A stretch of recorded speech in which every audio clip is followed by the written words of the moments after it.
wetu wanaendelea. Nembo huyu anaitwa nani? Huyu anaitwa nani? Mungu amempea kipeo ama hajampea? Si amempea. Mbona aumizwa na mabrokers?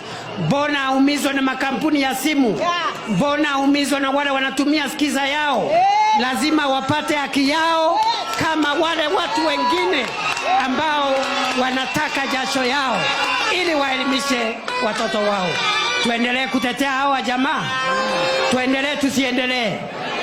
Tuwaachilie wadhulumiwe na watu wa Skiza Tune na wale wanaitwa CMOs na mabrokers hapa katikati na wanasiasa waendelee kudhulumiwa hao watu. Tuwatetee tusiwatetee. Wangapi wanasema tuwatetee wanabushiku wetu? Asanteni sana.